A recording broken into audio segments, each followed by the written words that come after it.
Hi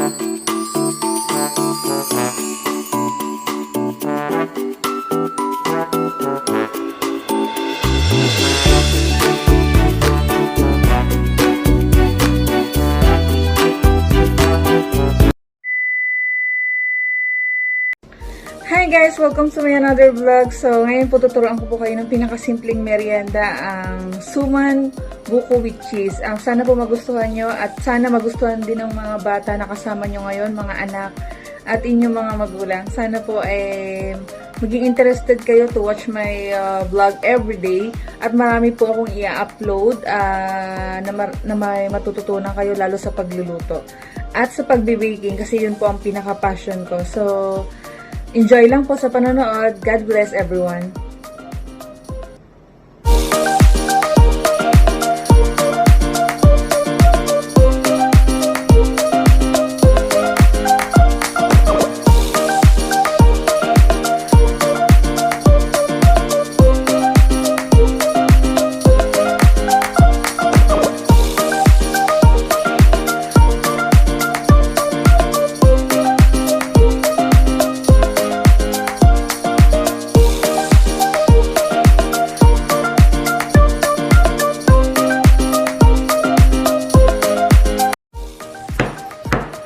Balatan ng kamoteng kahoy. Saan ang binalatan ng kamoteng kahoy?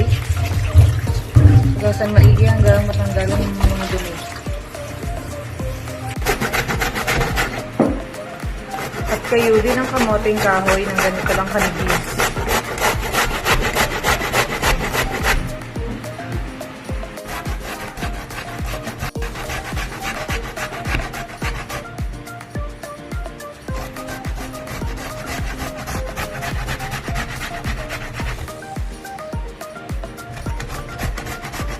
Ilagay ang gata sa niyad-yad na kamoteng kahoy. At ilagay ang shredded na buko.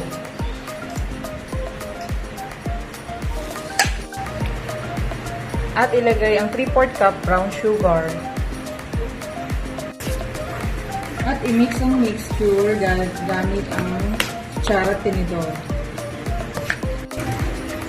After gupitin ng dahon ng saging, hugasan ito ng maigi. At isasalang ito sa apoy. At isalang ang dahon ng saging sa kalan. Ginagawa ang paraan nito para madaling tupiin pag nagbilot mamaya ng mixture kasama ang dahon ng saging.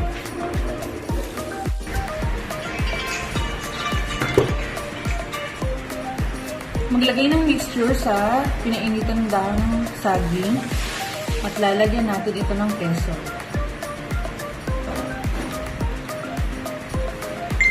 Saka bibilutin.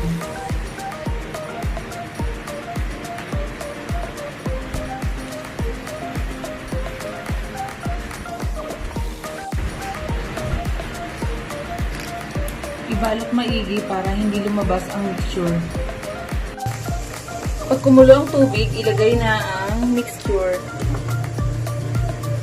At iluto ito sa medium fire for 45 minutes. 45 minutes, luto na po ang mixture natin at magti-taste test po tayo. So, taste test na po tayo. Tingnan natin ang Suman with cheese na recipe ni Vincent.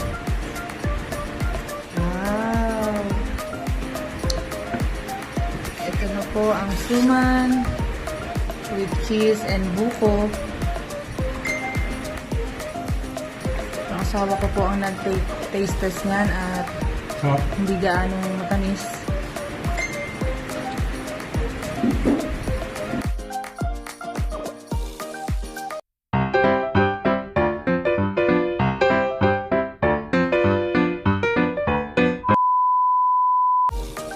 Hi guys! Thank you for watching my vlog. Thank you for subscribing my channel.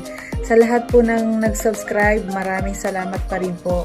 At sa mga hindi pa po nagsasubscribe, please do like and subscribe and click the notification bell para po pag nag-upload po ako ng bagong video, mananotify po kayo. Maraming salamat po sa inyong lahat. At God bless us all. Thank you!